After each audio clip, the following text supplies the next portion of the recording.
compañeras y compañeros. Bienvenidos a una sesión más de aula abierta de la plataforma Ortobiología. Concretamente, esta tarde vamos a tener el inmenso placer de, como lo hemos titulado, oír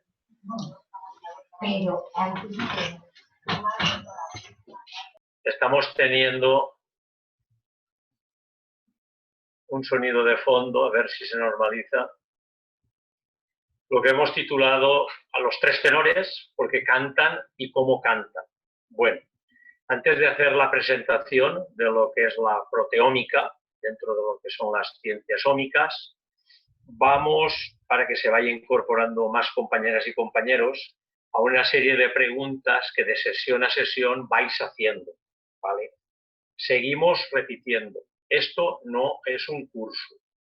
Esto, evidentemente, son como conferencias de un congreso online. Una de las preguntas es, ¿por qué utilizamos la procaína alcalina? Bueno, vamos a ver. La procaína, en terapia neural, se puede utilizar al 0,5, al 1 o al 2%.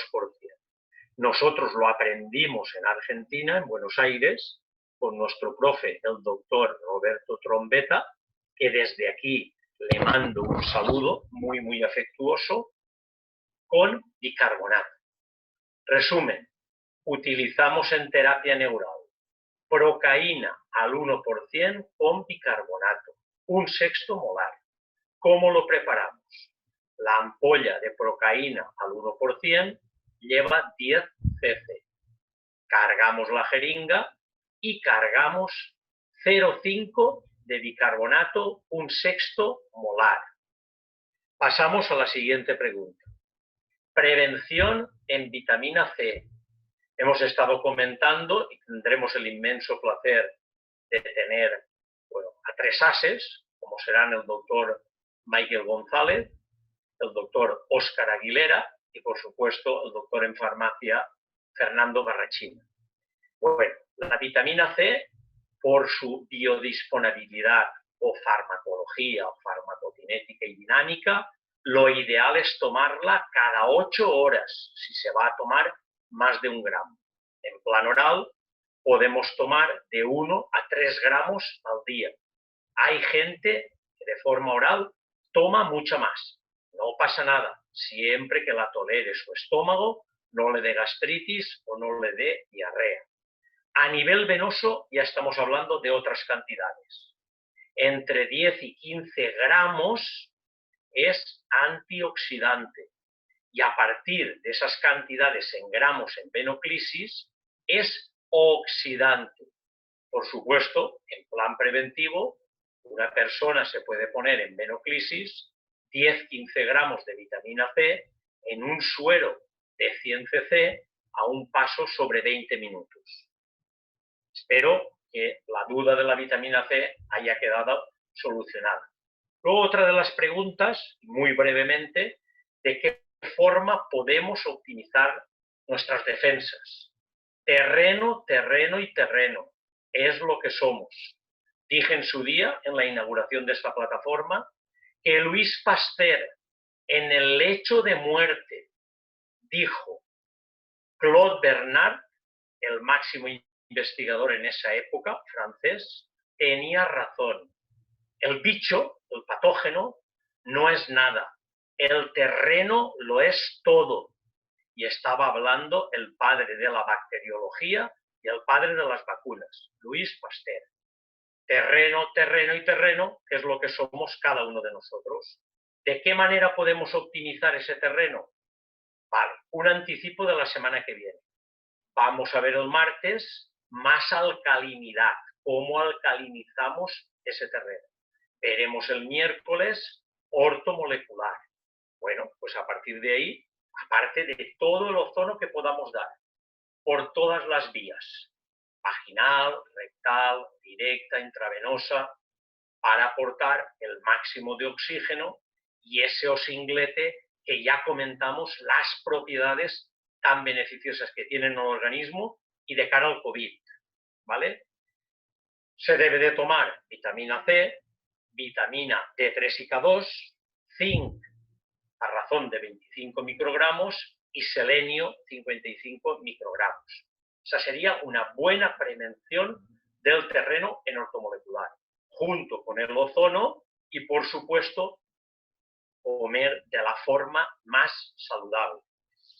Bueno, creo que todas las preguntas han quedado contestadas. Solo quedaría hacer la breve reflexión ayer a la ponencia del doctor Dante Converti, porque los que no han hecho un curso posiblemente reglado de terapia neural, ya les emplazamos a que buscaran terapianeural.com y ahí les aparece tanto para España como para América. Bueno, campo interferente, muy brevemente y en mayúscula. El campo interferente, si somos una pila eléctrica biológica, puede estar local, distal o más distal. Los que asistieron al seminario del que os está hablando, comenté muy claramente. Compramos un electrodoméstico, lo dejamos en la cocina, nos lo instalan y llega el momento que, siendo nuevo y con garantía, no funciona. Tendríamos que localizar dónde está el fallo eléctrico, la interferencia. Si es en la cocina, que no llega la luz, si es a la entrada del piso o departamento, o bien es a la entrada del edificio. Con eso yo creo que queda muy claro lo que es el concepto de campo interferente en cada uno de nosotros. Puede estar en las amígdalas, en una cicatriz, en la dentadura o incluso distal en lo que es la zona uterina en la mujer y prostática en el hombre. Sin más dilación, espero que os haya sido de ayuda a todas las compañeras y compañeros y pasamos ya a lo que denominamos las nuevas ciencias médicas de la biología de los sistemas, que las denominamos, no es futuro, es presente, las medicinas o ciencias ómicas. Tenemos el placer esta tarde de presentaros la proteómica con los doctores Sinforiano Posadas, el doctor Pepe Rodríguez y el doctor Mariano Mairal. Os dejo ya con ellos.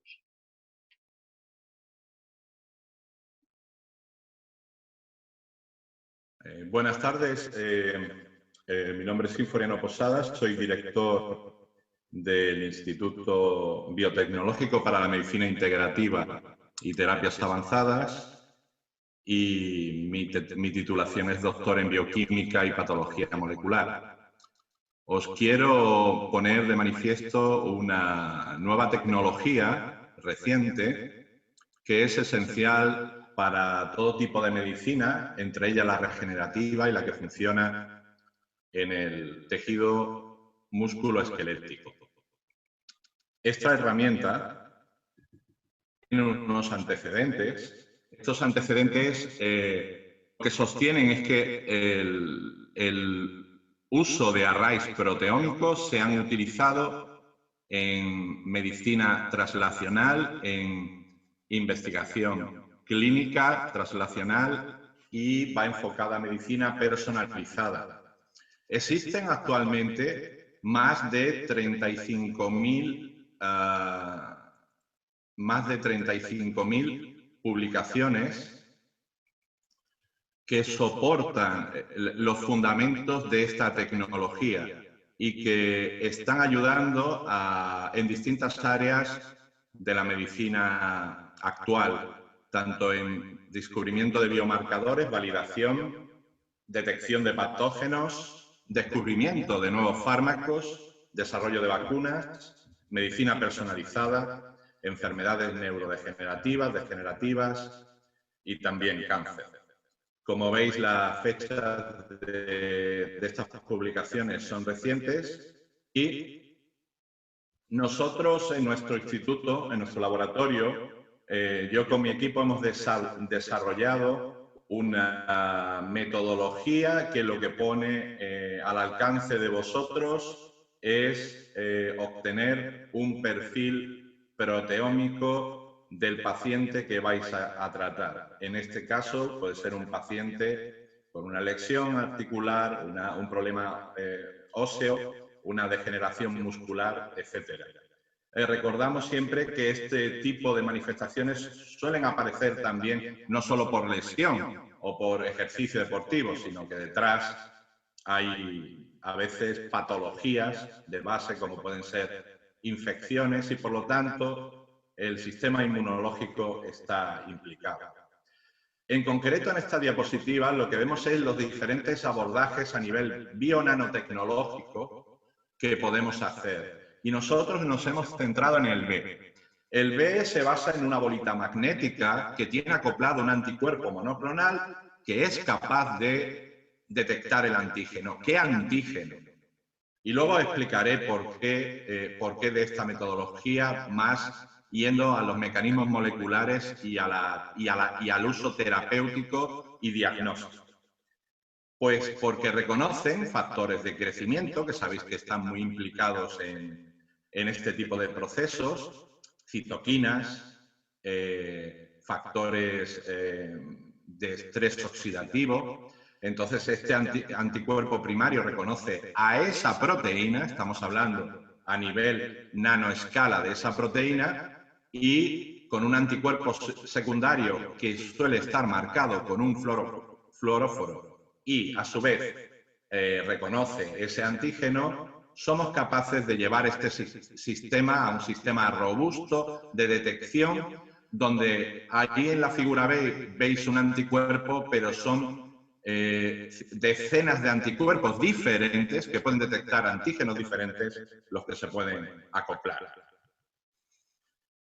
Como os decía anteriormente, el uso de marcadores inmunológicos y otros biomarcadores en ensayos clínicos, diagnosis, epidemiología molecular, pueden facilitar no solo una mejor comprensión del patomecanismo que está ocurriendo en la lesión en este caso, sino que también permiten una mejor aproximación terapéutica y una mayor eficacia.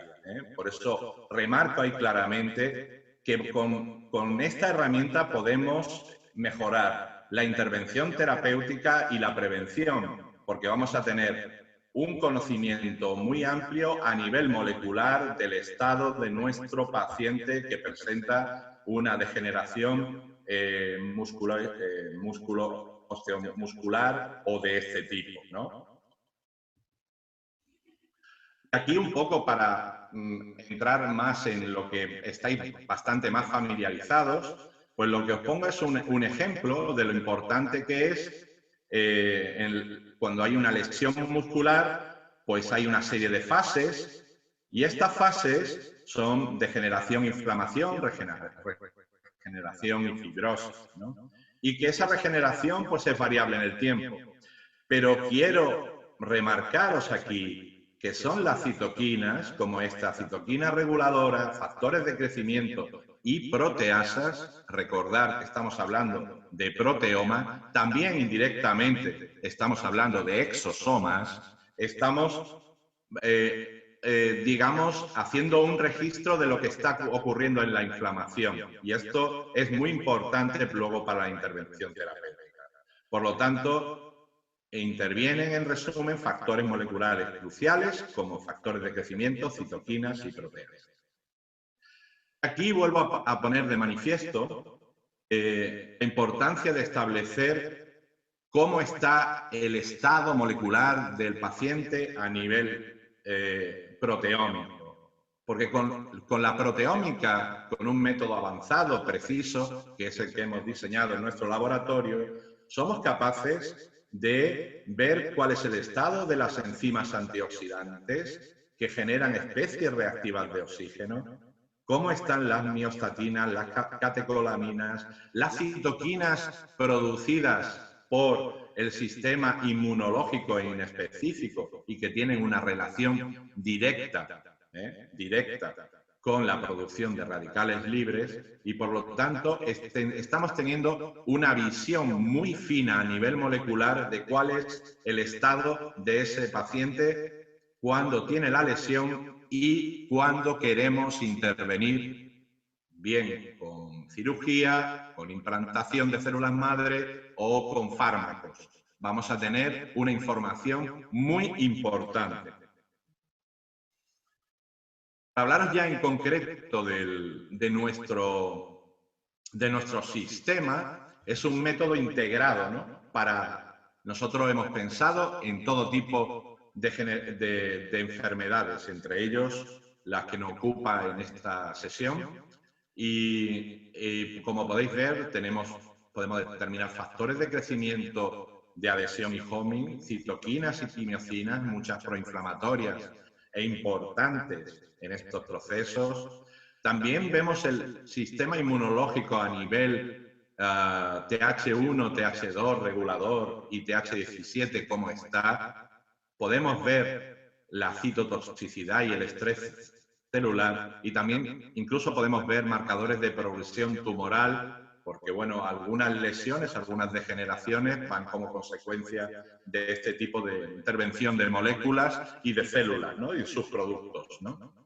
Entonces lo que obtenemos es una multitud de datos que sirven para diseñar una intervención terapéutica.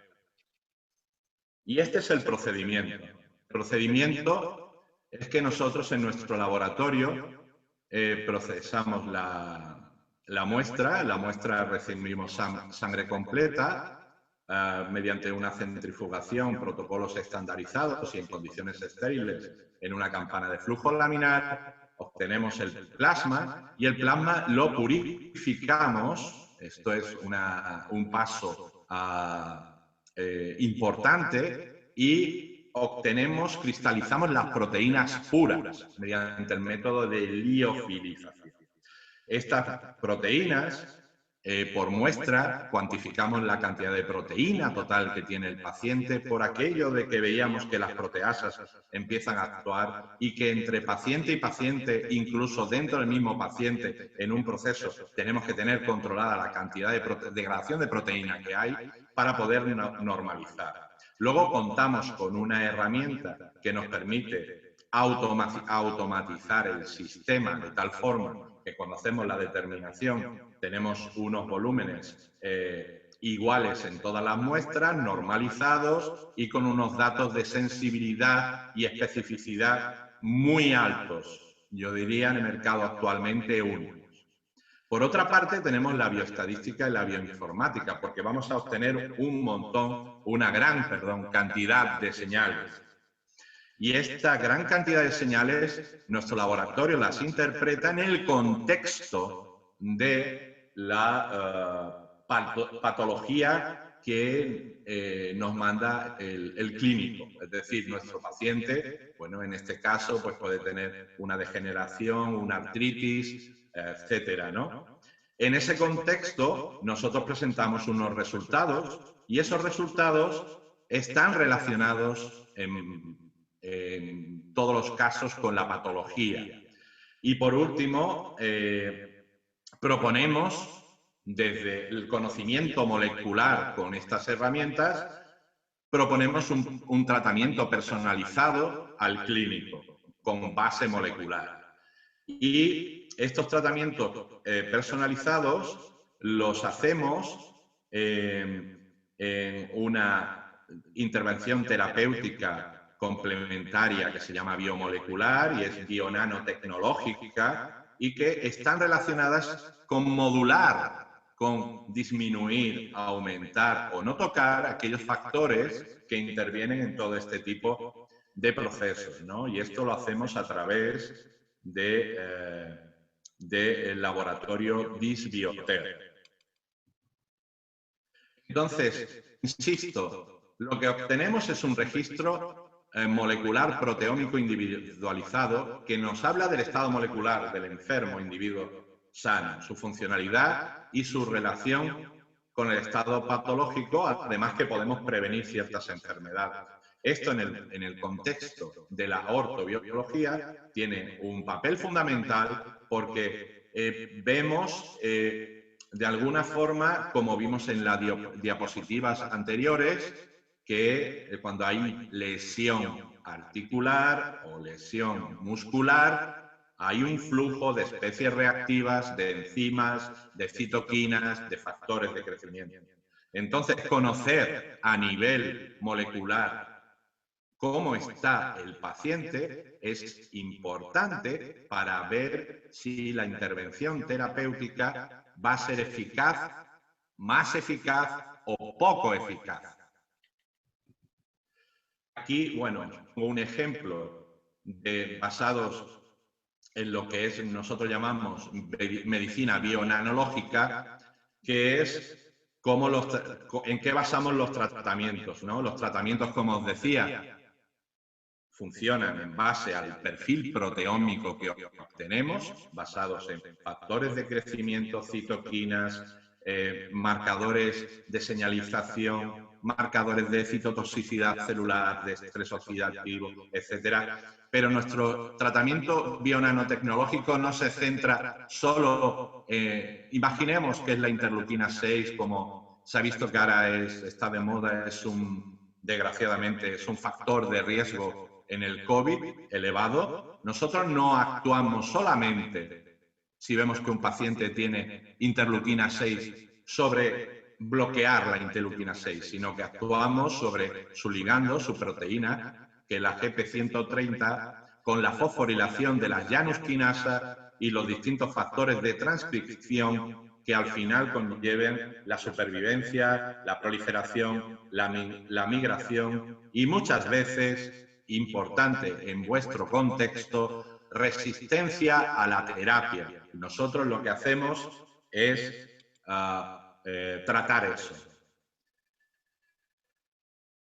Entonces, en resumen, nuestra experiencia es que los casos que tenemos ya son bastantes casos, son cientos de casos, eso sí, de distintas etiologías, pero cabe destacar que muchos de ellos son con patologías degenerativas osteoarticulares. Tenemos una eficacia muy alta basados en la determinación de ese código de barras que os comentaba y la intervención terapéutica mediante la bionanomedicina, es decir, el diseño personalizado a cada paciente en función del perfil proteómico que obtenemos con nuestras herramientas. Hacemos un seguimiento junto con el médico de la evolución del paciente, elaboramos tratamientos, como digo, basados en los patrones moleculares, insisto, en ese código de barras. Hemos creado un equipo a través de la empresa Diffiauter, que es un laboratorio que diseña a la carta esos tratamientos y que están basados en moléculas biológicas a escala nanométrica, es decir, que son moléculas que nosotros tenemos y que a veces las tenemos en exceso y hay que bloquear, o las tenemos en defecto dependiendo de la patología y las tenemos que aumentar.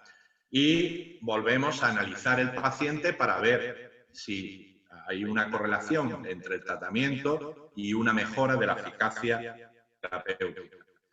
Bueno, aquí os dejo mi dato de contacto. El laboratorio, tenemos la página web ya funcionando. Ahora, en un par de semanas estará ya completamente, porque estamos añadiendo más información, estamos actualizando información en base a nuevas tecnologías que vamos incorporando, y quiero agradecer tanto a ortobiología como a las jornadas Soto Bárbol, agradecer la oportunidad de presentaros esta nueva tecnología que espero que utilicéis en un futuro. Muchas gracias. Muy bien, Sinforiano. Adelante.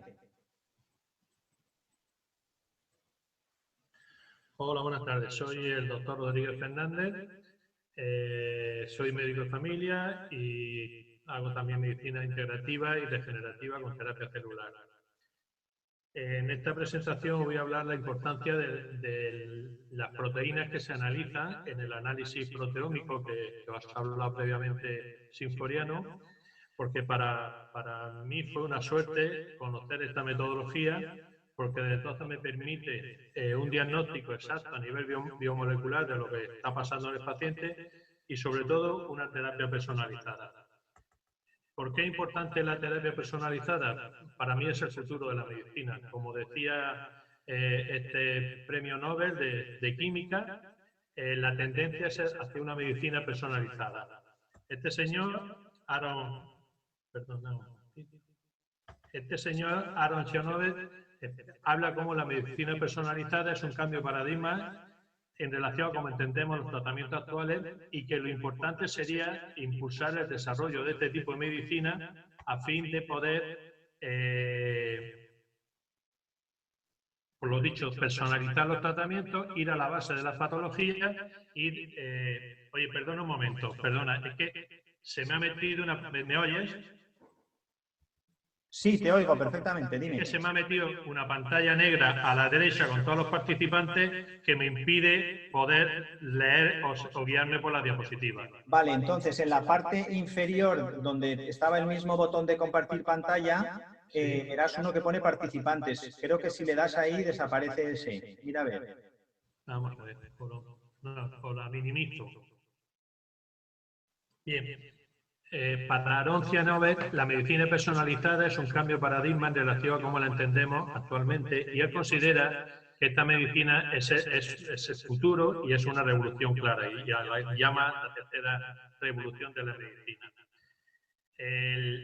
¿Y qué es la medicina personalizada? Pues es un tipo de medicina que usa la información de los genes, las proteínas y el ambiente de una persona para prevenir, diagnosticar y tratar. Esto no lo digo yo, esto lo dice, como veis aquí, el Instituto Nacional del Cáncer. Y desde un punto de vista gráfico, sabemos que los genes, en la imagen que tenemos aquí a la izquierda, el ADN está sometido a una serie de factores epigenéticos, contaminación ambiental, virus, tabaco, metales pesados en la boca o en la alimentación, etcétera. Eso va a hacer que el ADN exprese un conjunto de proteínas a la que llamamos proteoma y ese conjunto de proteínas van a llevarnos o hacia la salud, si son proteínas saludables, o hacia la enfermedad. Entonces podríamos definir el proteoma como un conjunto completo de proteínas expresadas y modificadas por una célula, un tejido o un órgano específicos en un momento dado. Y hay que tener en cuenta siempre que el proteoma cambia constantemente en respuesta a las señales ambientales intracelulares, extracelulares, a la salud, a la enfermedad, a la fase de desarrollo celular y a los efectos de los tratamientos. De ahí la importancia de poder medir el proteoma de un paciente en un momento concreto porque nos va a dar la información de qué está pasando a nivel molecular. ¿Qué es el proyecto de Proteoma Humano? Es una iniciativa científica internacional que pretende descifrar por completo este dato sacado del Centro de Ciencias Genómicas en el 2018, habla de durante la próxima década. ¿Por qué resalto este tema? Porque realmente no hay que esperar 8 años más. Ya tenemos aquí esta posibilidad de diagnóstico proteómico. Pues como dice en este proyecto, es una iniciativa científica para desarrollar y buscar definir catálogo de proteínas asociadas a todo tipo de enfermedades. Bien que sea autismo, enfermedades oncológicas, enfermedades degenerativas como el Alzheimer, enfermedades como osteomusculares, artritis, etcétera. Porque la clave es que este proyecto busca identificar, caracterizar, cuantificar y localizar la totalidad de las proteínas codificadas por el genoma. Los productos de los genes le dan estructura y función a las células y a los organismos que estamos constituidos de ellas. Estos productos son los que realmente funcionan y trabajan en la célula, por eso es importante conocerlos. Repito, esto lo dice Sergio Manuel Encarnación, investigador del Centro de Ciencias Genómicas. Bien. ¿Qué es la biología de los sistemas? Para poder entender este concepto de proteómica y cómo se expresa en la salud o en la enfermedad, tenemos que tener el concepto del cuerpo como un sistema. Aquí no es válido analizar un órgano o saber cuáles son los niveles de transaminasa, Sabemos desde la medicina integrativa que el cuerpo trabaja de forma sistémica, donde el efecto final es mucho mayor que la sumatoria de los distintos órganos. Es una rama esencialmente multidisciplinar y para poder entender y llegar a conclusiones son necesarios análisis matemáticos exhaustivos. Repito que la totalidad es mucho mayor que la suma de las partes, por tanto, para poder desarrollar esta técnica diagnóstica es necesario que a las ciencias de la salud se sumen otras ciencias como la física, las matemáticas, la computación, la bioinformática o la ingeniería. Insisto que es imposible poder llegar a un diagnóstico proteómico detallado si solamente seguimos con los cánones típicos de la medicina, vamos a llamarle oficial, donde se estructura el cuerpo o analizamos el cuerpo por partes, sin entender que la sumatoria es la clave de la salud. La consolidación de las técnicas proteómicas ha permitido la aparición de nuevas aplicaciones en investigación biomédica, en las cuales se puede analizar centenares de muestras mediante espectrometría de masa, como ha destacado Sinforiano en la metodología RAI y la bionanotecnología. Esto nos va a permitir fundamentalmente encontrar marcadores de la enfermedad, entender los mecanismos moleculares patológicos y proporcionar nuevos tratamientos para los pacientes. Cuando estaba revisando toda esta información y queriendo quedarme con entender la metodología de esta herramienta tan importante que tenía en las manos, bueno, pues me llegó esta información publicada en El Mundo. Llega la hora de la medicina ultrapersonalizada. En El Mundo, en ese artículo hablaba, dice, aunque a priori no lo parezca, la medicina tiene cosas en común con el diseño de moda. Dice, hay tratamientos pre-abortés como si fuera un vestido o una farda que uno puede comprar sin necesidad de receta. El ejemplo prototipo, tengo un dolor de cabeza y tomo paracetamol, tomo ibuprofeno, o si tengo una lesión en la piel me pongo la cremita de corticoides. También hay, siguiendo con esta comparación, fármacos de talla única que se dirigen a distintas enfermedades desde un único perfil. El ejemplo sería pues, un antibiótico para una neumonía o un tratamiento con corticoides para una enfermedad inflamatoria. Pero la clave, lo último, son las terapias a medida, cuyo patrón de confección intenta ajustarse cuando es posible a las particularidades de cada paciente. Repito, esto está publicado por El Mundo. Y en ese mismo artículo habla que la tecnología ya permite obtener datos moleculares y genéticos de un individuo. Pero además también estamos aprendiendo a analizar y cruzar esos datos en busca de biomarcadores y otras pistas que nos permitan mejorar diagnósticos, predecir la evolución de la enfermedad o afinar con el tratamiento más adecuado. Repito, estoy leyendo textos de este artículo publicado en El Mundo el 6 de noviembre de 2019. Termina el artículo diciendo, este investigador sevillano, Guillermo Antiñolo, que los datos son fundamentales, son la clave real de la medicina personalizada, pero que el problema, lamenta, es que, salvo excepciones, eso no está sucediendo en nuestro país. Bien, ¿por qué resalto esto? Porque realmente sí está sucediendo en nuestro país. Yo tuve la suerte de conocer a este señor, a Sinforiano, en un congreso y bueno, como muchas circunstancias en nuestra vida, depende de momentos puntuales y de saber aprovechar esa oportunidad que te está brindando ese momento. Entonces, hay que estar en el momento oportuno, conocer a la persona oportuna, y para mí conocer a este hombre, aquí tenemos un poco su currículum, ya os ha hecho una presentación, le insistí en poder trabajar en equipo, él como bioquímico, también me propuso la colaboración con clínicos. A partir de ese momento, somos varios los clínicos, los médicos que estamos trabajando en equipo con esta metodología, y aquí a partir de ahora os voy a explicar un poco las principales moléculas que analizamos en este análisis proteómico. La primera de ellas sería el B o factor vasculogénico. Es una proteína encargada de estimular la regeneración o la formación de vasos sanguíneos, tanto en el desarrollo embrionario como a lo largo de la vida.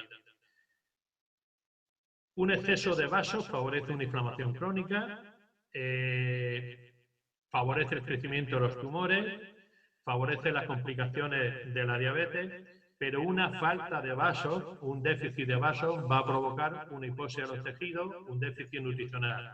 En estas fotografías podemos ver una hemorragia o una retiniana en un paciente diabético por un exceso de neovascularización, y en la foto de la derecha, pues una hipoxia de los tejidos cuando lo que tenemos es una falta de factor vasculogénico. Por lo tanto, lo ideal en esta metodología es buscar el equilibrio, porque lo habitual con estas proteínas es que la falta de una proteína concreta o un factor molecular concreto va a generar una patología, pero es que un exceso también genera patología. Aquí podríamos ver cómo estimular la regeneración del B estaría indicado siempre y cuando veamos que en el análisis el B está bajo en patología neurodegenerativa, parálisis cerebral, trastorno del espectro autista, cardiopatía, gangrena, claudicación, etc. Y estaría totalmente contraindicado e incluso sería conveniente bajarlo en tumores. Ya sabemos que en la neoplasia los tumores crecen por neovascularización, con lo cual controlar un exceso de B en un tumor es básico si queremos controlar la evolución del tumor, en la inflamación crónica, lógicamente en la degeneración macular y en la patología de la diabetes, tanto a nivel de la vista como la insuficiencia renal en los diabéticos, etcétera. Aquí vemos también lo mismo, la fotografía de la izquierda, como un déficit de B va a favorecer una atrofia córtico-subcortical en un paciente con Alzheimer, y un exceso de neovascularización va a favorecer el crecimiento de un tumor. Otro factor a analizar es el factor generador de fibroblastos beta. Es un factor fundamental o es una proteína fundamental para estimular el crecimiento y la regeneración de los tejidos. Colabora, contribuye con el anterior en la formación de vasos, por lo cual también es importante la angiogénesis. Es importante durante el proceso de diferenciación de las diferentes líneas de células sanguíneas y es un coadyuvante fundamental en los tratamientos con células madre de médula ósea o en la regeneración de órganos internos. Porque, repito, el factor generador de fibroblastos va a favorecer fundamentalmente la regeneración de tejidos. Siempre que queramos mejorar tejidos, es necesario que esto esté equilibrado. Por contra, a veces hay casos como la colagenosis o en la fibrosis, en las cicatrices queloideas, donde hay un exceso de este factor. Por eso el interés de tener claros los niveles y, según la patología, estimularlo o bloquearlo. Este para mí es un factor fundamental, el BDNF o factor neurotrófico cerebral. Ese factor neurotrófico derivado del cerebro es una proteína que actúa como factor de crecimiento nervioso y estimula la regeneración de las neuronas.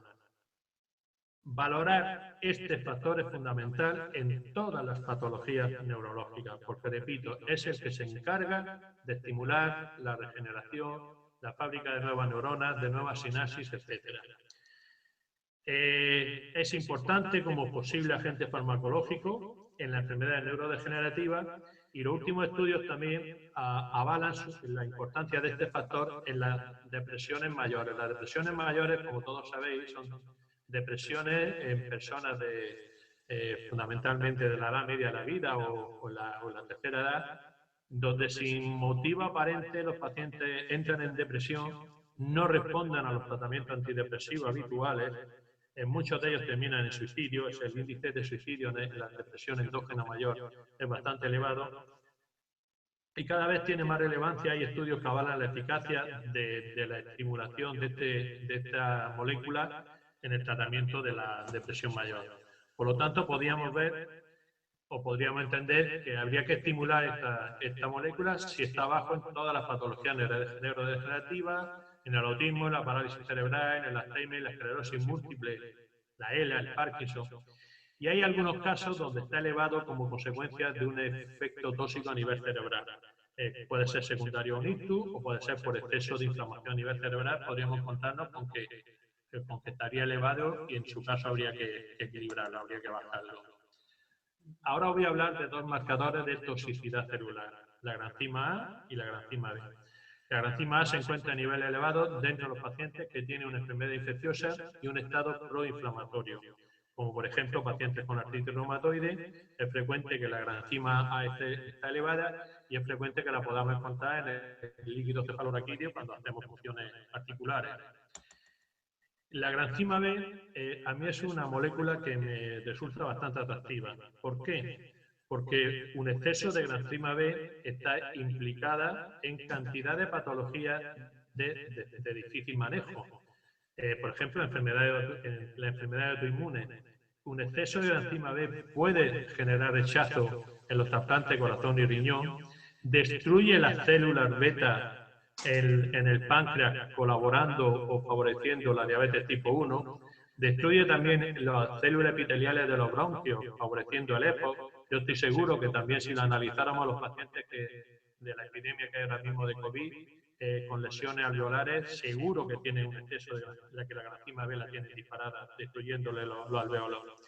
Destruye los melanocitos causando enfermedades cutáneas, vitíligo, es la responsable del líquen escleroso, del líquen plano, y algo tan, bueno, quizás menos importante desde el punto de vista clínico, pero sí estético, destruye también los folículos pilosos, colaborando en la caída del cabello. Por lo tanto, fijaos cómo con un buen manejo de esta granzima, de la granzima B, de esta sustancia, podemos ayudar a tratar enfermedades de difícil manejo terapéutico, como ya te digo, son la diabetes tipo 1, el EPOC, la caída del pelo, el vitíligo, etc. Después en el análisis se analizan bueno, pues una serie de citoquinas relacionadas con la inmunidad. Aquí hacer un pequeño recordatorio a nivel inmunológico. Sabemos que las células madre multipotenciales que se desarrollan en la médula ósea van a tener dos líneas de progenitores, la linfoide y la mieloide. A destacar la línea linfoide porque es la de donde se desarrollan los linfocitos B, los T y las natural killer, que son moléculas claves en la inmunidad. Y por la línea mieloide, a destacar también las células dendríticas por su capacidad en presentación de antígenos en los macrófagos. Bien, ya sabemos que una vez que las células madre linfoides llegan al timo, se van a madurar y se van a transformar en linfocitos T, y lo mismo ocurre cuando llegan al bazo y terminan transformándose en linfocitos B. ¿Por qué es importante conocer las citoquinas que van liberando estas células? Bueno, para buscar el equilibrio, para conseguir una tolerancia inmunológica. Sabemos que hay citoquinas inflamatorias TH1, que produce un desequilibrio TH1, en la cual va a aparecer un aumento de la interleuquina 1, de factor de necrosis tumoral alfa y los polimorfos nucleares. Cuando el desequilibrio es hacia el lado contrario, hay un aumento, sería una reacción TH2 con un aumento de la interleuquina 4, y después también valoramos los TH17. Los TH17 tienen una capacidad de citotoxicidad importante, actúan o se activan fundamentalmente en todos los procesos inflamatorios, en las enfermedades autoinmunes y en la inmunidad frente a los hongos. Para conseguir un buen equilibrio TH1, TH2 y T17 cuando están actuando en exceso, es clave poder valorar los T reguladores. Los T reguladores los valoramos midiendo la interleuquina 10 porque son los que tienen la capacidad de bloquear un exceso TH1, un exceso TH2, un exceso TH17. Por eso se llama T supresores. Entonces, el conocer cómo están estas citoquinas es clave para poder buscar siempre el equilibrio TH1, TH2, controlar el exceso de T17, etc. Después analizo una serie de factores implicados en el cáncer. Vamos a ver los dos más significativos. El LIG. El LIG se conoce como factor inhibidor de la leucemia, favorece la tolerancia inmunológica. Esta es otra proteína, otra molécula muy interesante, porque un exceso de LIG es negativo porque está implicado en el desarrollo de la patología oncológica, en el desarrollo de la leucemia, favorece las metástasis cuando hay tumores, etc. Un exceso. Pero es que el LIG tiene una capacidad de producir tolerancia inmunológica, con lo cual, si lo tenemos en defecto, si hay una falta de LIG vamos a encontrarnos patologías. O sea, el LIP va a intervenir claramente en el desarrollo de un embarazo normal, en el control de la endometriosis, en el control de la infertilidad. Cuando hay muchas mujeres que sabemos que tienen problemas de embarazo de tipo inmunológico, que podríamos resumir como que son mujeres que rechazan el óvulo fecundado por un esperma que se extraña a su cuerpo. No existe ese grado de tolerancia inmunológico y la mujer va a rechazar repetidamente los distintos óvulos fecundados, incluidos los tratamientos de fecundación in vitro. Serían esas típicas mujeres que no se quedan embarazadas una y otra vez, que le hacen fecundación in vitro y nunca se quedan embarazadas. Claramente porque lo que hay ahí es un déficit de esta molécula, del LIP, una falta de tolerancia inmunológica y un rechazo. Por lo cual, en estos casos, habría que ver el equilibrio. Mejora también las placas neuromusculares, por lo cual habría que valorar su uso o su potenciación en los pacientes con ELA, que son pacientes, como todos sabemos, de difícil manejo, puesto que mejora las placas neuromusculares y ayuda en la maduración neuronal. Mejora la neuropatía secundaria a la quimio, previene la arteriosclerosis, ayuda también la glomerulonefritis, etc. Entonces, en esta molécula vuelvo a resaltar la importancia de mantener el equilibrio. Un déficit de LIP tiene problemas, un exceso de LIP favorece claramente los problemas tumorales, la metástasis, etc., como vemos en la columna de la derecha. Otra molécula desde el punto de vista oncológico de vital importancia es el CD155. El CD155 es de las primeras moléculas que empiezan a movilizarse en los pacientes que van a desarrollar un cáncer o que ya tienen un cáncer. Entonces, aparece en tumores malignos, la presencia de CD155 va a generar o va a indicar un mal pronóstico y una progresión tumoral, con lo cual es para mí, desde el punto de vista tanto diagnóstico como terapéutico del cáncer, es fundamental conocer cómo está esta molécula. Y por último, la arginasa. Para poder entender la importancia de la arginasa, voy a explicar un poquito el metabolismo de la N-arginina. La N-arginina, mediante la enzima arginasa, se va a transformar en ornitina urea y por la vía esta de la derecha van a generar poliaminas. Las poliaminas van a tener una importancia en la síntesis o en la génesis del cáncer. Por otro lado, vamos a ver cómo se va a transformar en prolina, importancia para la síntesis de colágeno. ¿Eso qué quiere decir? Que un exceso de arginasa va a favorecer un exceso, unas enfermedades de colágeno, colagenosis, riesgo de cáncer, etcétera. La arginasa va a estar también interrelacionada con la interleuquina TH2, aunque aquí esté mal expresada. Fundamentalmente, cuando hay un desequilibrio TH2, con aumento de la interleuquina 4 y la IgE. Activada esta interleuquina por los liposacáridos de la membrana de muchos virus y de bacterias. Si nos vamos por la vía del óxido nítrico sintetasa, vamos a ir a un desequilibrio TH1 donde se van a aumentar el factor de necrosis tumoral alfa, el interferón gamma, etc. Y por aquí vamos a ir a la síntesis de óxido nítrico, con lo cual, si un exceso por esta vía va a favorecer la citotoxicidad y la inflamación. ¿Por qué repito? ¿Por qué es importante? Porque, por ejemplo, hace poco me comentaba un compañero que tenía un paciente al que le había dado arginina, bueno, porque según sus criterios estaba indicada, según la patología que tenía. Pero esta arginina, en vez de mejorar al paciente, le produjo un empeoramiento con un alto grado de inflamación. ¿Qué pasó en este caso? Y me vale como ejemplo. Porque un déficit de arginasa va a hacer que la arginina metabolice por la vía de la citotoxicidad y la inflamación. Un exceso de arginasa nos va a llevar por esta vía, con lo cual va a haber un déficit de óxido nítrico, va a haber problemas de vasculares y va a haber un exceso también de regeneración tisular, etc. Entonces, esta es una molécula clave para entender a nivel de proteómico qué está pasando también en estos pacientes y que se analizamos en conjunto siempre con las citoquinas antiinflamatorias, proinflamatorias, TH1, TH2, etcétera. Bien. ¿Cuándo estaría? ¿Qué podemos concluir? Bueno, que nos permite un diagnóstico detallado de la causa biomolecular de las enfermedades.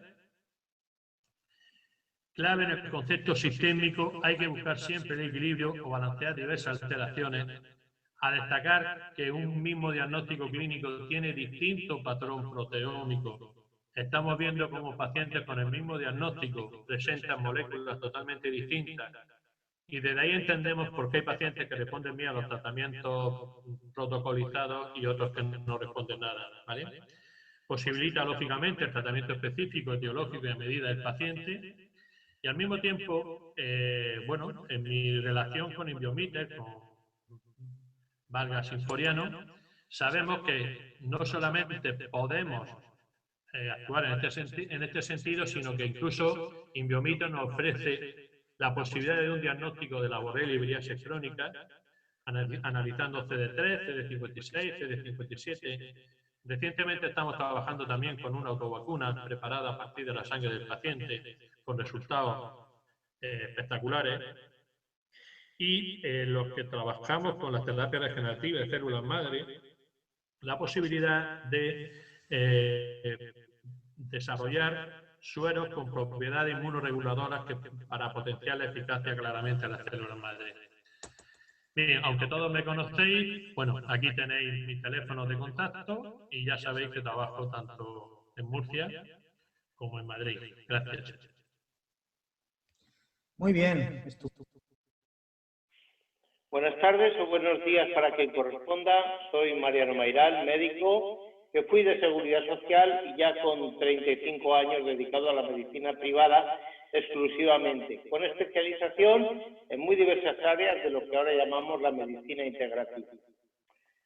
Desde hace un año, cuando Sinforiano Posadas, bioquímico de excepción, pudo ofrecernos la analítica proteómica agrupadas según su concepto, porque claro, se pueden agrupar otras muchas proteínas, pero el concepto de Sinforiano fue excelente al agrupar precisamente estas proteínas y de hecho a lo largo del año pues se han cambiado ya algunos parámetros y se han agregado unas proteínas sin eliminar otras. Esto nos ha proporcionado, y me sumé inmediatamente al uso de esta nueva herramienta que nos proporciona una interpretación de la patología de nuestros pacientes, pero interpretándola siempre en conjunto e interrelacionando entre ellos los distintos parámetros que nos ofrece el laboratorio. Voy a comenzar la exposición comentando casos clínicos y dando un poco la idea y la interpretación de todo lo que se ha hablado hasta ahora sobre la proteómica, hablando de cómo relacionar, cómo interpretar caso a caso. Aquí esta es la dirección del laboratorio y vamos con el primer caso. Una mujer de 76 años con breve desorientación temporoespacial y diagnóstico conocido ya neurológicamente irrefutable como Alzheimer. Y comenzamos su explicación. Nos encontramos ya un factor vascular endotelial que está excesivo. ¿Qué nos dice? Que una de dos, o está en periodo de crecimiento, lo cual a los 76 años ya no es, o tiene un proceso inflamatorio severo, o tiene un proceso de tipo degenerativo, incluso un proceso tumoral, porque un proceso tumoral siempre te va a organizar una nueva red vascular para hacer su alimentación. Aquí tenemos, después quedará en la presentación,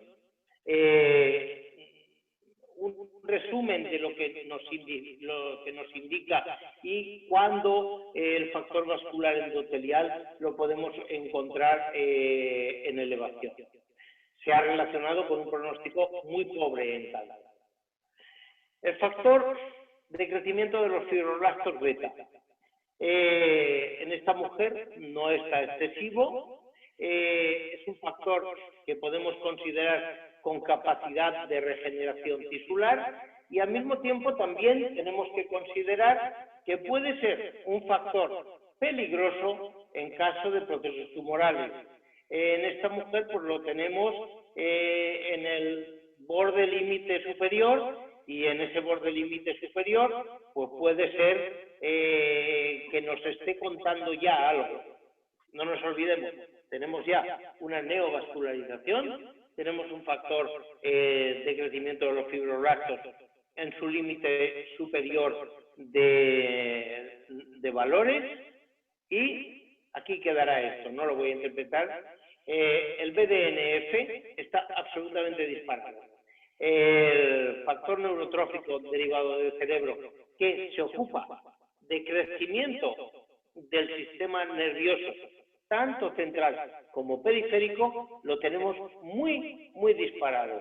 Esto ya nos dice, a ver, ¿qué está pasando en ese cerebro? Que está habiendo una respuesta propia del paciente de querer organizar el sistema neuronal cerebral. ¿Puede esto coincidir con un Alzheimer? Sí. También nos podemos encontrar en un Alzheimer el BDNF muy, muy bajo con respecto a lo que debería ser para la edad del paciente. Pero en este caso, pues fijaros, el paciente debería estar pues máximo en un 49 y estamos en un 231, es decir, estamos 5 veces por encima. La granzima A es interesantísima, está disparada.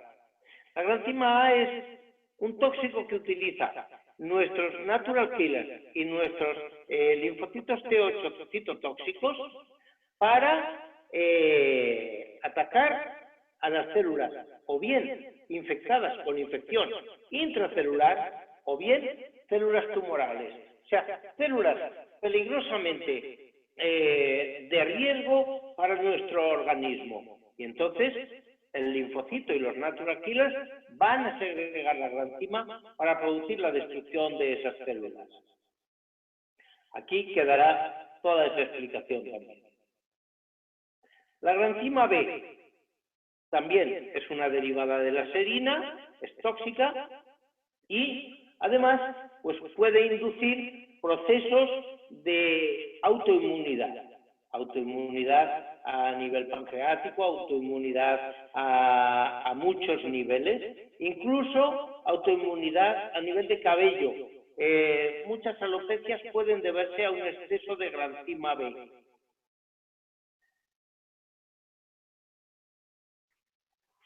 Pasamos ya después al siguiente factor, la interleuquina beta, la interleuquina 1 beta. La interleuquina 1 beta es la primera de las interleuquinas TH1, es decir, proinflamatoria. Es decir, además, está indicando siempre los TH1 que hay infecciones intracelulares o hay procesos degenerativos, pero hay problemas en el interior de las células. Hay inflamación. Interferón gamma. Este es muy simpático, este valor, porque interferón gamma es quien va a señalizar y a estimular a los natural killers y a los linfocitos T8 citotóxicos, les va a avisar de que tienen células potencialmente de riesgo. Vuelvo a insistir, infecciones intracelulares y procesos tumorales que deben controlar y deben atacar. Luego, siempre la granzima, tanto A como B, están muy relacionadas con los valores de interferón gamma. Si el valor de interferón gamma, como en este caso, no es muy elevado, no llega a los máximos, está en la parte superior, pero si nos hemos encontrado con la granzima vuelvo sobre ella, con la granzima A, que está un poquito en exceso, esto ya me está hablando de que no es demasiado por infección intracelular y sí tanto puede ser por otro tipo de procesos.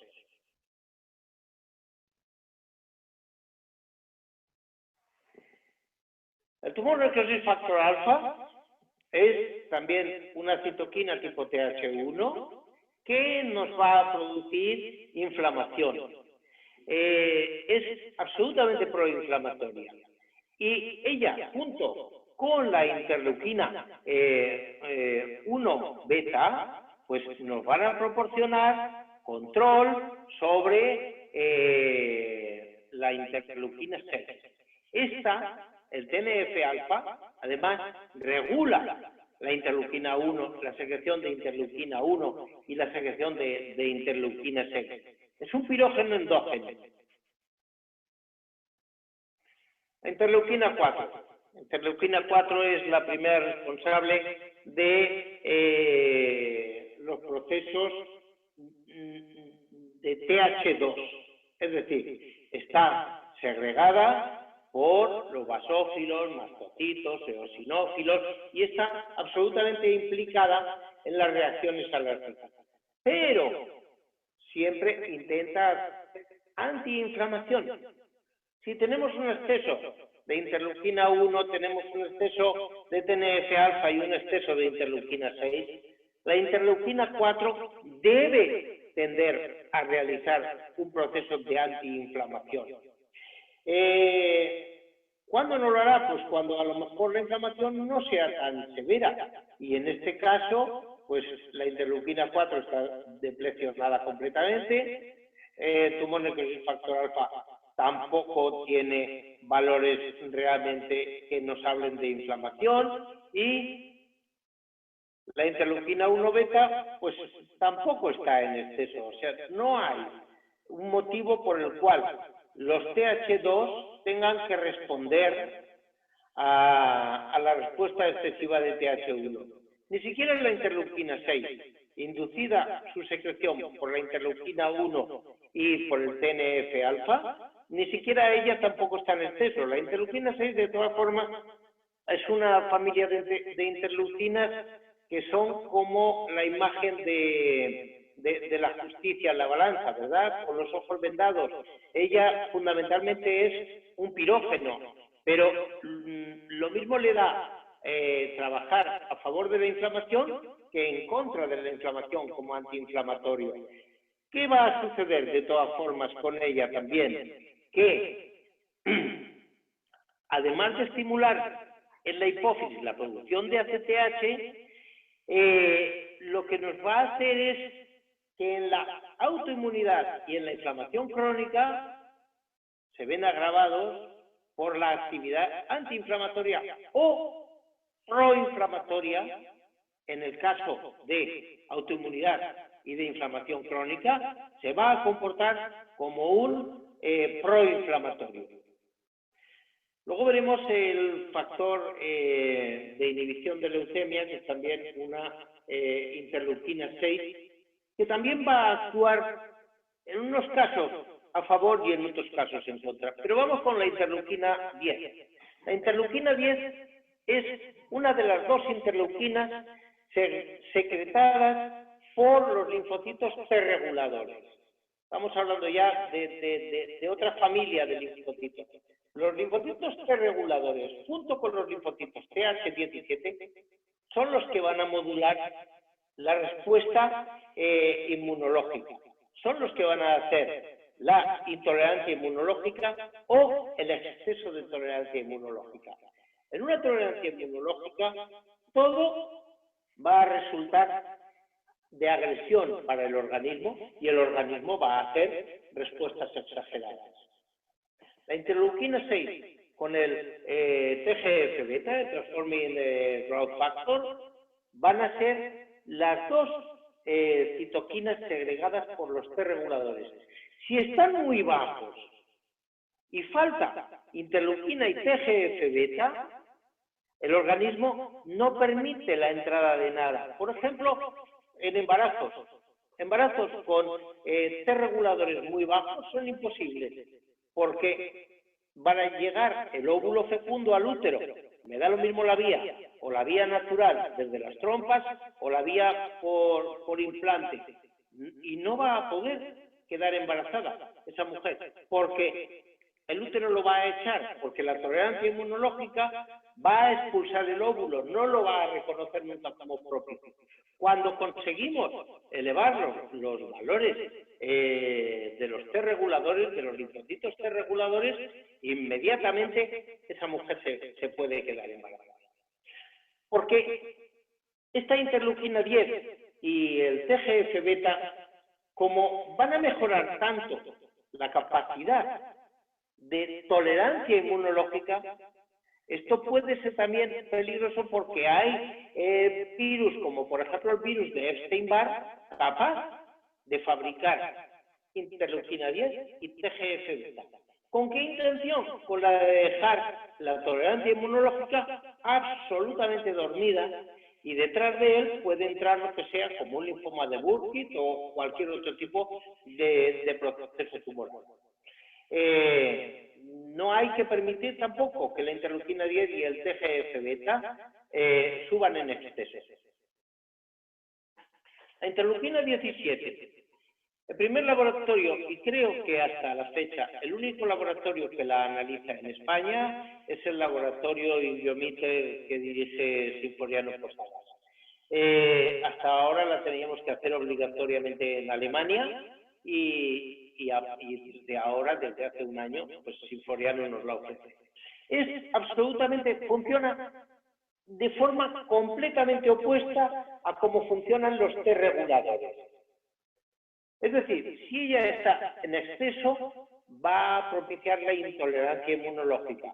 Y si está por debajo, pues va a propiciar un exceso de tolerancia que nos puede llevar a un proceso tumoral, etcétera, etcétera.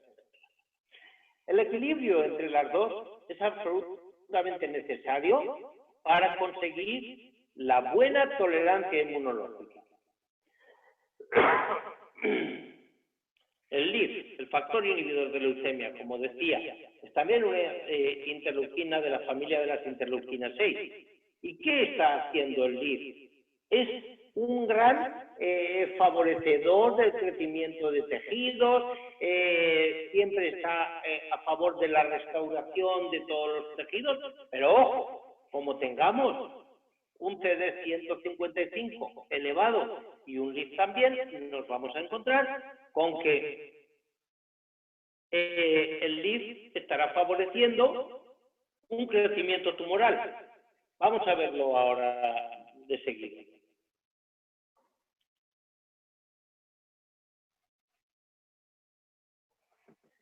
Tenemos por en medio la molécula PD1. La molécula PD1 es una molécula extraordinaria. Es una molécula de membrana de los linfocitos natural killer y de los T8 citotóxicos. Ella, cuando va estimulada, es una molécula que va a atacar perfectísimamente las células tumorales, va a atacar perfectísimamente las células infectadas, y el problema está en que algunas células tumorales han aprendido a fabricar el PD1 ligando. Y el PDL1 se une entonces a la molécula del PD1, la apaga y ese linfocito deja de trabajar. Es decir, es como si fuera la luz de la ambulancia. Cuando el PD1 está en manifiesto, esa citoquina, ese linfocito y ese natural killer están trabajando perfectamente. Y cuando llega el ligando, se entra como la llave, apaga el PD1 y el linfocito ha dejado de trabajar. Con lo cual, encontrarnos PD1 un poquito elevados, pues a mí me gusta, porque me dice, este linfocito, este natural killer, están con buena actividad inmunológica, están trabajando severamente. Aquí queda la explicación para lo que quede. Aquí tenemos la acción y la actividad del PD1 con el PD1 ligando con la célula T, con la célula tumoral, y la célula tumoral, cuando le saca el PD1 ligando y se conecta al PD1, pues la ha dejado completamente bloqueada. Y entonces aquí hay un impedimento a que la célula T destruya la célula tumoral. Si tenemos mononucleares, o ahora hablaremos también de cómo sortear la vía de los anticuerpos mononucleares para bloquear algunas determinadas moléculas, pues entonces nos vamos a encontrar con que este linfocito es perfectamente activo para matar la célula tumoral, porque el PD1 ligando no tiene dónde colocarse en la molécula del PD1. CD155, mamma mía, una paciente, recordad, con Alzheimer, con el factor vascular endotelial disparado, que me dice que hay neoformación vascular, que no hay mucha inflamación, pero que tenemos el PD1 elevado, que tenemos el CD155 elevado. CD155 nos está manifestando que hay un exceso de células tumorales y nos lo manifiesta incluso antes de que se produzca la instauración del tumor. Se adelanta en su información a la instauración del tumor y ya me está diciendo, ten cuidado, te han hablado de un Alzheimer, pero con crecimiento del factor vascular endotelial, con crecimiento del BDNF que está intentando poner orden en neurología, con elevación de la granzima, con sin inflamación y sin un exceso de interferón gamma que me lleve a pensar directamente en procesos infecciosos intracelulares, y con este CD155 tengo que pensar en tumor. Y tengo que pensar en tumor y probablemente con muchas de las armas de la medicina integrativa seamos capaces de resolver la situación, ozonoterapia y todo lo que nos está ofreciendo después el laboratorio Disbioter, estemos en condiciones de poder controlar todas estas moléculas. ¿Por qué? Porque son moléculas que no solamente son indicadores de problemas, sino que ellas mismas se suman a ser problemas. Entonces, no son moléculas que digamos, oye, CD155 me está diciendo que hay un problema tumoral. No, no, es que está contribuyendo ella también al problema tumoral. Entonces, hay que limitar ese CD155. En el momento que lo limitemos, no estamos apagando el timbre de alarma del proceso tumoral, no. Estamos disminuyendo la actividad y la efectividad de ese proceso tumoral, porque el CD155 va a dejar de contribuir al proceso. Arginasa. La arginasa la tenemos absolutamente disparada. Y voy a pasar a este pequeño esquema donde en el metabolismo de la arginina podemos ir hacia la óxido-nítrico sintetasa o hacia la vía de la arginasa. Si vamos por la vía de la arginasa en exceso, nos vamos a encontrar que podemos ir o a formar colágeno a través de la prolina o a una neoformación. Y todo esto está apoyando la base de que el diagnóstico de esta mujer no es un diagnóstico de Alzheimer. Es un diagnóstico que puede haber un deterioro neurológico, pero es un deterioro neurológico por un proceso tumoral, por células tumorales. ¿Qué tenemos que hacer con este caso? Pasar al tratamiento. Y el tratamiento que nos propone y que podemos utilizar de armamento con la terapéutica de Disbioter, pues es para bajar el BDNF, para bajar el factor vascular endotelial y minimizarlo, para disminuir el CD155 y para subir la óxido nítrico sintetasa. ¿Por qué para subir la óxido nítrico sintetasa? Porque en este esquema la arginina, una de dos, o va hacia arginasa o va hacia óxido nítrico sintetasa. Óxido nítrico sintetasa va a llegar a la formación de óxido nítrico y de citrulina.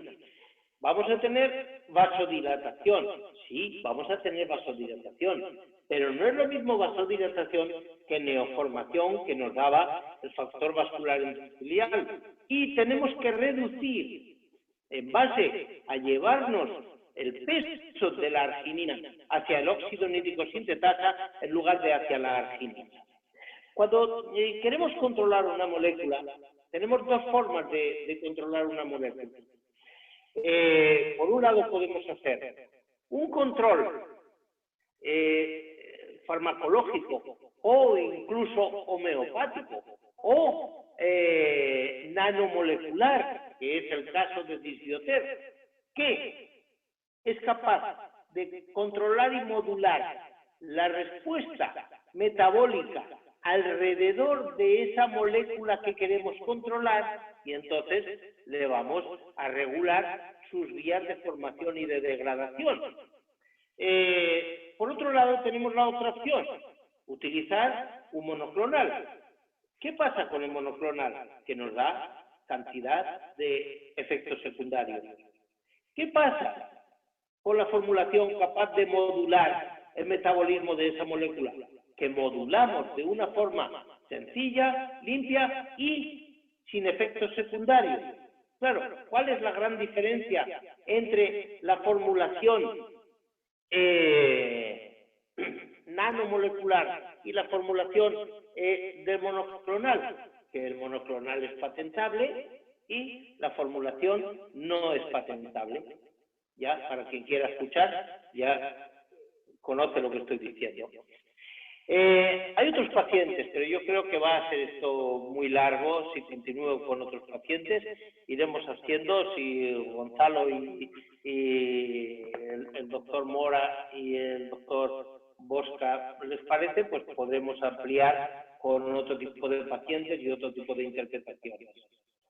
Así es que hasta aquí dejo mi presentación. Muchas gracias a los organizadores, tanto a Otto Warburg como al doctor Mora con su plataforma magnífica, y espero continuar, poder ofreciendo más datos sobre esta apasionante herramienta médica.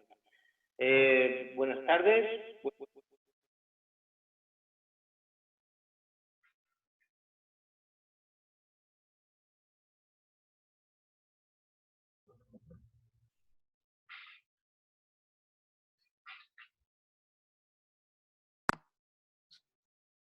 Bueno, doctora, ¿preguntas? Bueno, pues no contábamos con preguntas, pero acaba de salir una pregunta donde nos dicen que si el doctor Mayral nos puede contar un poquito más cómo evolucionó la paciente del Alzheimer. Sí, perfectamente. La evolución está siendo extraordinaria con el tratamiento que lleva. Estamos en condición de hacer, porque lleva 4 meses de tratamiento, y hacerle una analítica de control donde podrán verse la evolución y donde podrá verse y constatar los cambios que puede estar habiendo en las moléculas. Pero ella está con muchísimo mayor nivel de atención, la familia está encantada con la respuesta que está teniendo la paciente, y de momento, para los 4 primeros meses que llevamos de tratamiento, estamos contentos con el resultado. Perfecto. En todos los pacientes estamos haciendo una hojita que me parece muy interesante. Les doy a los pacientes una hoja en la cual el paciente pone sus 10 síntomas más importantes, el paciente o la familia, si el paciente no está en condiciones de ser independiente, ¿verdad? Los 10 síntomas más importantes y después la valoración del 1 al 10 de cómo él nota sus síntomas antes de empezar el tratamiento y después una vez por semana. No con la sensación de la valoración de la semana, porque es muy engañosa, sino, por ejemplo, si decimos, pues todos los lunes por la mañana hacemos la valoración y del 1 al 10 se revaloriza cada uno de esos síntomas. Y la respuesta estamos viendo que en la mayor parte de los pacientes, a partir de la cuarta, quinta semana, comienza un descenso de la puntuación que el propio paciente le da a los síntomas. Y nadie mejor que el propio paciente para hacer la evaluación de su propia sensación sintomática. Muchas gracias, doctor. Tenemos una pregunta para el doctor Sinforiano, es de parte del doctor Noé Denia. Dice, ¿cree que la disregulación del sistema TH1, TH2 puede estar detrás de la hiperactivación de macrófagos en el conocido, supongo que es COVID-19, porque dice conocido 19? Bueno, no tengo la cámara. ¿Me escucháis? Sí, perfecto. Sí, sí. Te oímos, Sinforiano. Sí, ok. Particularmente pienso que no. Realmente lo que se produce en el COVID es una respuesta proinflamatoria, pero debidas fundamentalmente a los receptores que presentan los macrófagos, sobre todo la angiotensina 2, y abordar eso como un simple balance TH1, TH2 sería un abordaje, por decirlo, no simple, pero habría que ver cómo están esas respuestas citotóxicas, cómo están los granzimas, cómo evolucionan los factores de crecimiento y también, muy importante, que ya hay trabajos y hay proyectos con los que yo colaboro con el Instituto de Investigación La Paz, investigando la acción del ligando PD1 ligand, que es un factor muy importante en el HIV y en las infecciones víricas. Entonces, es un tema complejo, no es simplemente balancear TH1, TH2. Muchas gracias. Nos pregunta el mismo doctor Denia que si tenemos alguna experiencia con pacientes con ELA. ¿Pacientes con? ELA. Con ELA, sí. Y desgraciadamente no podemos decir que han sido positivas las respuestas. Todavía con la ELA nos falta muchísimo por saber, muchísimo por investigar y muchísimo por mejorar los resultados. Hemos conseguido que el paciente de ELA se mantenga más tiempo del que se habría mantenido. Hemos conseguido que su nivel de vida mejore un poquito, pero después lo que sí hemos conseguido, que de alguna forma no me parece tan mala consecución, dentro de que no podemos estar satisfechos, es que el paciente se mantiene en una forma relativamente estupenda, digámoslo entre comillas, y después el deceso se produce en 3 días. En 3 días el paciente comienza un periodo de caída en picado y en horas se nos va. Bueno, nos pregunta la doctora Cecilia que si le tomaron TAC al paciente Alzheimer. Sí, venía perfectamente diagnosticado por parte de sus neurólogos y por parte del psiquiatra también. Entonces, este tipo de pacientes habitualmente cuando vienen a la medicina integrativa vienen después de no haber obtenido suficientes resultados en la medicina alopática. Entonces, fue cuando reiniciamos el estudio porque, como ha dicho el doctor Rodríguez, si analizamos pacientes con el mismo diagnóstico, como por ejemplo un mismo diagnóstico de Parkinson, nos vamos a encontrar con que después el tratamiento es absolutamente diferente y tenemos casos clínicos, por no haber alargado mucho más esta conferencia, pues no los he presentado, están en la misma presentación y quien los quiera, pues se lo podemos enviar también, que lo pidan a través de ortobiología y les enviaremos casos clínicos comparativos. Y ese caso clínico de los dos pacientes con Parkinson, al final el uno estaba haciendo un desarrollo tumoral, mientras que el otro estaba haciendo un desarrollo de tipo autoinmune. Y todo el mundo sabe que autoinmunidad y tumor son dos extremos de la misma balanza. Con lo cual, el tratamiento a plantear en los dos fue absolutamente diferente, con mejoría en los dos casos. Muchas gracias, doctor. Nos pregunta el doctor Garber que si, con respecto a la interleuquina 10, ¿cómo podemos aumentarla en un paciente? Bueno, la interleuquina 10, por mi parte tengo que decir que hace más de 15 años que trabajo con los T-reguladores, no con las formulaciones que Disbioter nos ofrece ahora mismo, pero sí con formulaciones mucho más sencillas en los cuales trabajábamos con los T-reguladores y con los TH17. Normalmente los T-reguladores tienen un balance totalmente opuesto a los TH17. TH17 arriba implica intolerancia inmunológica y por el contrario T-reguladores abajo es donde nos implica la intolerancia inmunológica. T-reguladores tiene dos citoquinas, la interleuquina 10 y el Transforming Growth Factor, el TGF-beta.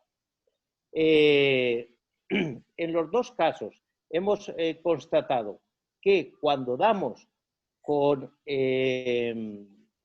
microinmunoterapia formulaciones magistrales que nos permitan, que tiendan a bajar los TH17 y a subir los T-reguladores, se confirma después analíticamente, en 4 o 5 meses tenemos el equilibrio en los TH17 y en los T-reguladores. Gracias, pero doctor. No de hoy. Antes de que Disbioter nos ofreciera unas formulaciones mucho más amplias y mucho más complejas, ya estábamos trabajando con la microinmunoterapia en estos dos casos. Muchas gracias. Nos pregunta la doctora Vázquez desde México, ¿cuál sería la pauta para manejar un paciente desde el extranjero?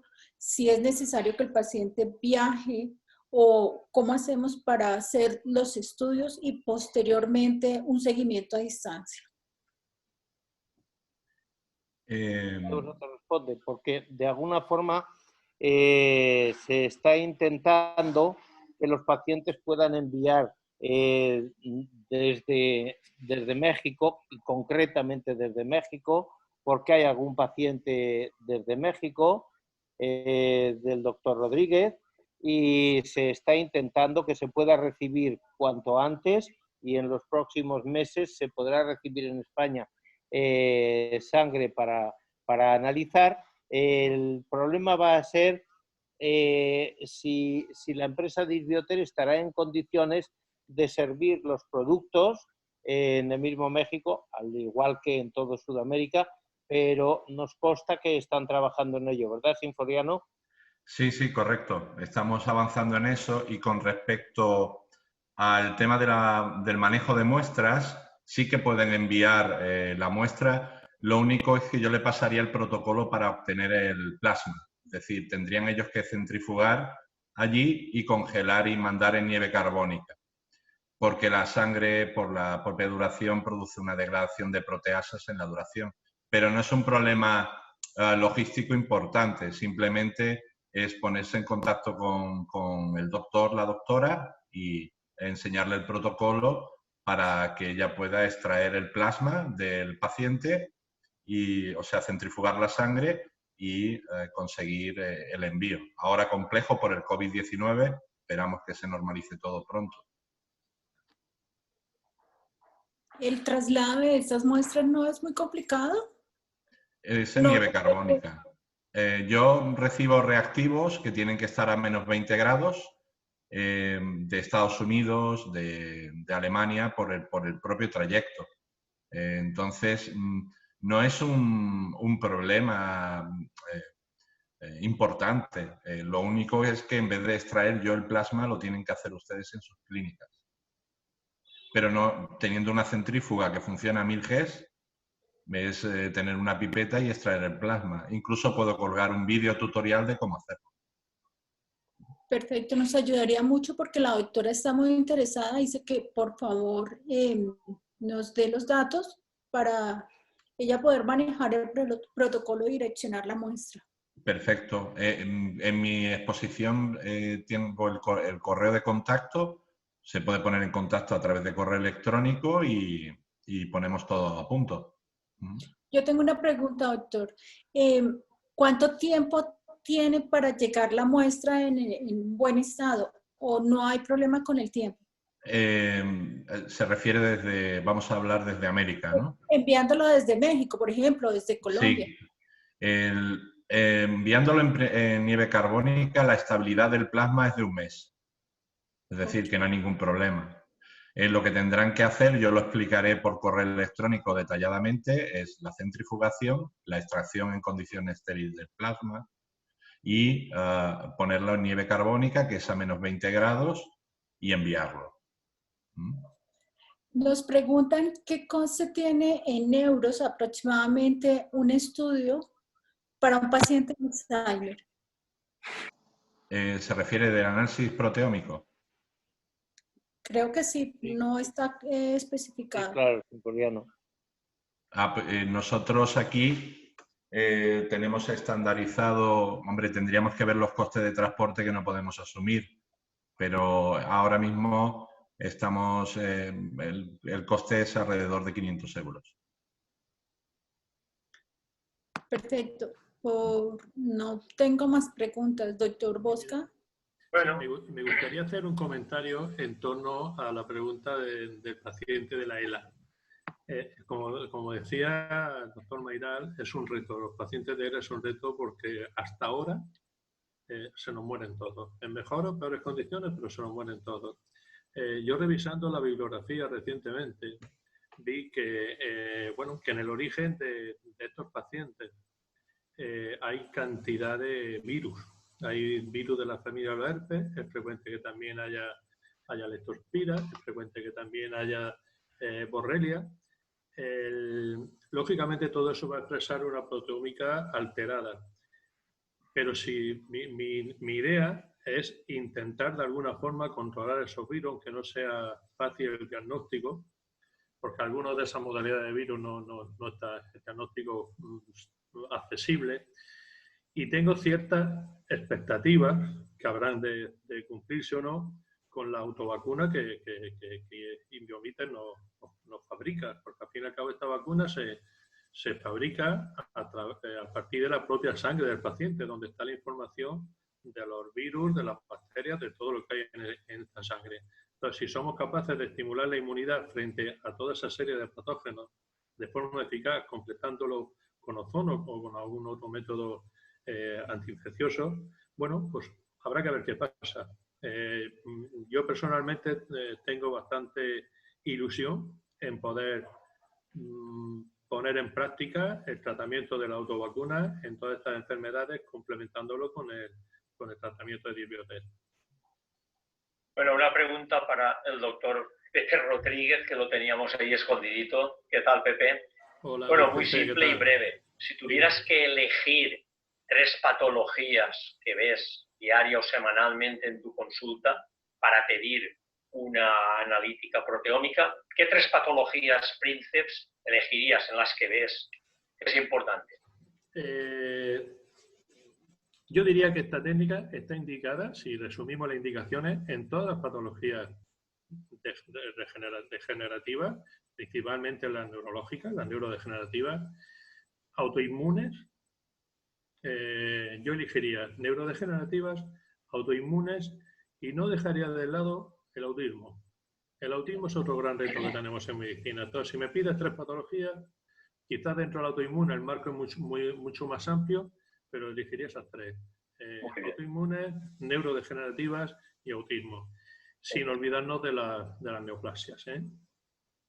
Y la inflamación. Sí. Doctora, es que, Vicente, es que con esta técnica es que abarcamos casi todos los campos de la medicina. Sí. Como, ya vas a ver el comentario, el comentario global que va por ahí, por la presentación que hicimos ayer de vosotros y de vuestro tema de hoy. Doctora, ¿alguna pregunta más? No, no tengo más preguntas. Bueno, ayer decíamos que las ciencias nuevas son las ómicas y evidentemente yo les emplazaba, si tenían curiosidad, buscar en Google 6 sabios ciegos, India, elefante.